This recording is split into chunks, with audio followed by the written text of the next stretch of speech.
Oke bosku, assalamualaikum warahmatullahi wabarakatuh. Agak serak ini bosku ya. Oke bosku, bertemu lagi dengan saya di channel Liur Wallet Official. Di video kali ini saya akan berbagi cara-cara panen wallet yang benar agar anakan wallet tidak kabur. Oke bosku, sebelumnya jangan lupa dukung terus channel ini bosku ya, agar channel ini berkembang dan selalu semangat memberi atau membagikan info-info tentang seputaran dunia perwaletan. Oke bosku, langsung saja kita bahas cara panen sarang walet agar anak BW maksudnya bosku ya, tidak kabur. Oke bosku, cara panen sarang walet tentunya harus dipahami oleh semua peternak burung walet bosku ya, ataupun bosku yang ingin membuat bisnis ternak walet. Sebab penghasilan utama dari ternak walet adalah dari hasil menjual sarang burung tersebut.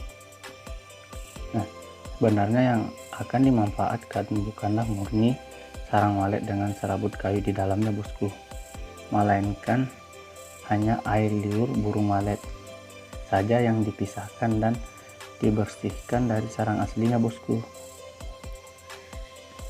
Nantinya air liur walet akan diolah menjadi bermacam-macam makanan, minuman, bahkan obat-obatan. Nah, kandungan dalam air liur walet tadi bosku bisa menyembuhkan banyak penyakit ringan maupun kronis, seperti macamnya pencegah panas dalam, mencegah penyakit jantung dan penyakit kardiovaskular bosku ya, hingga meningkatkan daya tubuh selama kemoterapi. Ya bosku, tak heran bila harga sarang walet sangat mahal bosku ya, dan terus meningkat setiap waktunya. Oke bosku, langsung saja kita bahas 3 cara panen walet agar anakan walet tidak kabur. Sebenarnya ada banyak cara bisa bosku lakukan untuk memanen sarang burung walet rumahan atau gedungan. Nah, tapi ada 3 cara panen sarang yang paling efektif tanpa membuat anak walet stres dan takut dan kabur dari rumah atau gedung walet. Nah, berikut ini adalah penjelasan tiap cara panen. Nah, yang pertama, panen yang bagus atau efektif yang kita terapkan adalah 1. Panen buang telur. Nah, bagaimana cara panen buang telur bosku? Nah, cara panen sarang walet yang pertama adalah dengan melakukan panen buang telur sebelum bertelur. Bagaimana itu? Burung walet akan membuat sarang di rumah yang Anda sediakan terlebih dahulu, dan ketika telur sudah menetas, sarangnya akan menjadi tercemar oleh kotoran anak burung. Nah, jadi panen buang telur ini akan memastikan sarang walet yang Anda jual memiliki kualitas tinggi, sebab sarang yang kita ambil dan kita panen sebelum telur burung menetas. Nah, bagaimana caranya? Dalam waktu sekitar 2 atau 3 bulan sejak burung walet memulai atau membuat sarang, biasanya sudah ada telur yang muncul di sarangnya. Nah, pada saat itulah Anda bisa langsung memanen sarang walet sekaligus telur yang ada di dalamnya. Tetapi bosku baru boleh memanen ketika jumlah telur ada 2 atau 3 biji bosku ya, karena hal ini dilakukan agar induk walet tidak merasa stres, panik karena telurnya hilang dan pergi dari rumah yang kita sediakan. Untuk telur yang kita ambil, Anda bisa menetaskan secara manual dengan mesin inkubator atau dengan menjualnya sebagai bibit burung walet. Nah, harga jual telur walet juga lumayan tinggi dan banyak orang yang mencarinya bosku.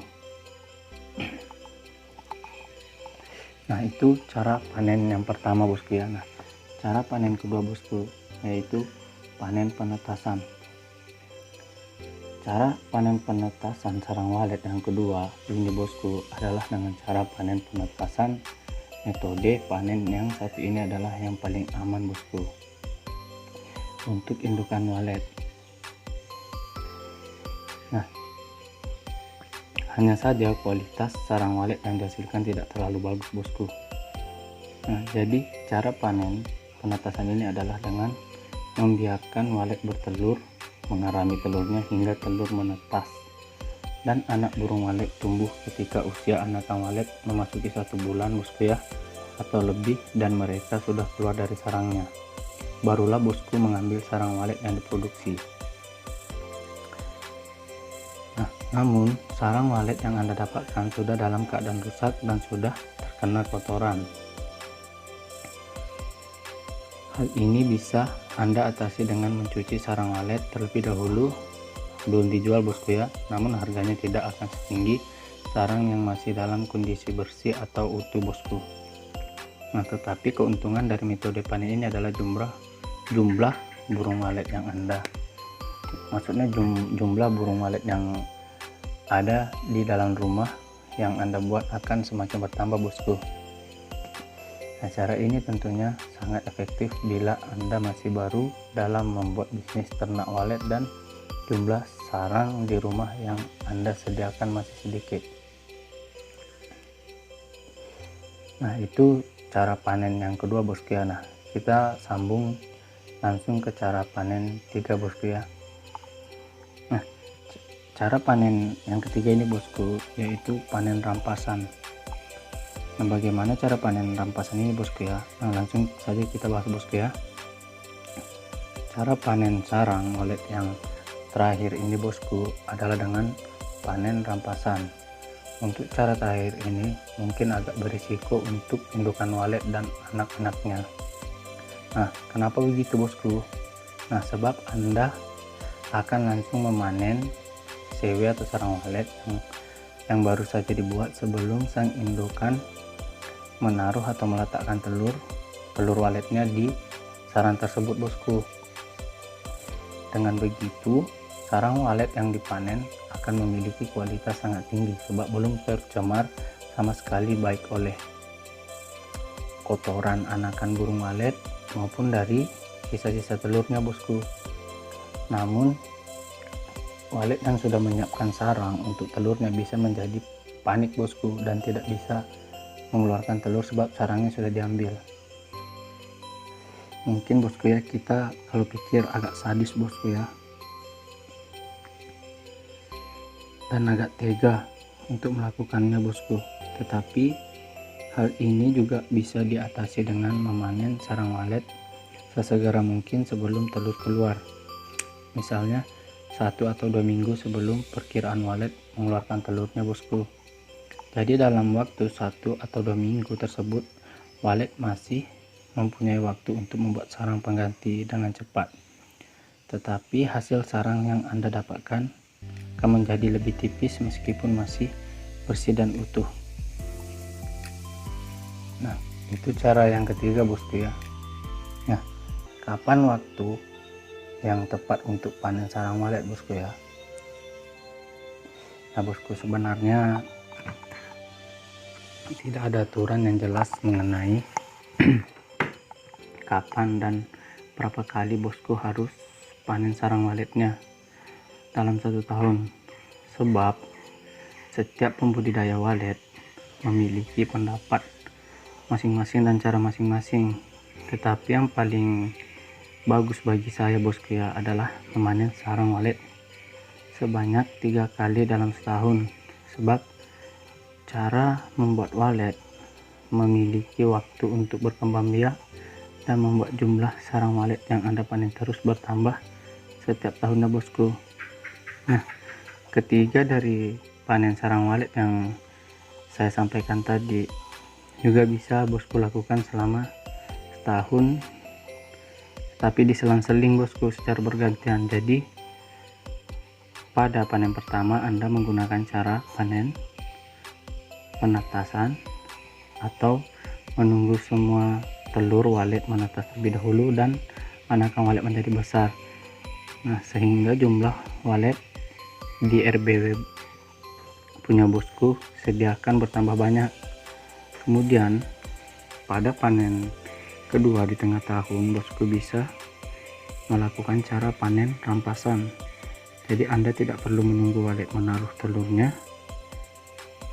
di sarang yang ingin dipanen, tetapi seperti yang disampaikan pada sebelumnya, sisakan paling lambat 10 hari dari perkiraan telur walet akan keluar.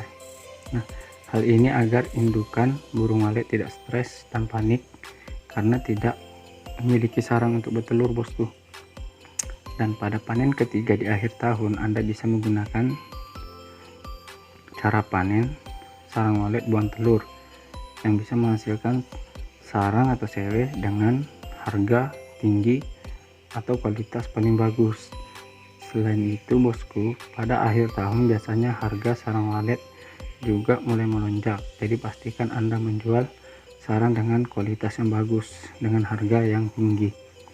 Untuk telurnya bisa bosku jual lagi ke pengepul atau orang-orang yang membuat bisnis pembibitan walet, meskipun harganya tidak terlalu mahal, bosku ya, seperti sarang walet, tapi cukup untuk penghasilan sampingan daripada telurnya terbuang sia-sia. Nah, dengan begitu, bosku ya, bisnis ternak walet Anda bisa semakin berkembang. Dengan perlahan Anda mendapatkan keuntungan dari hasil penjualan indukan burung, dari penghasil penjualan, bosku ya. Indukan burung walet yang sudah tua juga akan tergantikan oleh anak-anak burung yang baru dari hasil panen penetasan. Nah, bosku ya, jadi itulah beberapa cara panen sarang walet yang Anda semua lakukan, walet yang bisa Anda semua lakukan, bosku ya. Memang tidak semudah yang bosku pikirkan, tetapi dengan berjalan bosku akan belajar sedikit demi sedikit tentang budidaya walet agar tidak merugikan atau membagi keuntungan untuk Anda dan perawatan bangunan rumah walet. Oke, bosku ya, tapi saya, bosku ya, kasih saran, bosku, jika pemula dalam bertani walet yang masih ingin mencari CW atau masih ingin mencari perkembangan walet agar populasinya masih banyak gitu, bosku ya, saya sarankan pakai cara kedua, bosku, yaitu cara panen penetasan. Agak lebih aman lah, bosku ya, untuk kita yang pemula. Tapi kalau yang sudah mempunyai RBW yang CW-nya sudah 1 kiloan atau 2 kiloan, itu ya bisa dipakailah 3 cara ini, bosku ya. Tapi diselang-seling, bosku ya, takutnya BW stres dan kabur, dan bukannya malah kita, memang sih untungnya itu mungkin kalau kita panen rampas atau buang telur kualitas sarang tinggi, untungnya agak banyak, bosku ya. Tapi kita ini, bosku ya, membuat usahakan untuk masa depan, untuk berkepanjangan. Jadi jika kalau kita ingin untung besar terus tapi merugikan di usaha kita yang bisa membuat usaha kita turun, ya itu kan buat apa, bosku ya, sama dengan tidak, bosku ya. Jadi ya itu maksudku, bosku ya, jika kita pemula ternak aja terus, bosku ya. Intinya selalu bersyukurlah, bosku ya, berapa kita dapat dalam penjualan sarang. Nah, oke, bosku ya, itu saja, bosku ya, saran dari saya. Jika bosku suka atau tidak suka, atau ada yang ingin disampaikan dan dikritik, tulis di komentar video, bosku ya, di kolom komen. Nah, jangan lupa dukung terus channel ini, bosku ya. dengan cara subscribe, like, dan share video-videonya bosku ya. Oke bosku, berjumpa lagi di video berikutnya bosku. Salam satu hobi.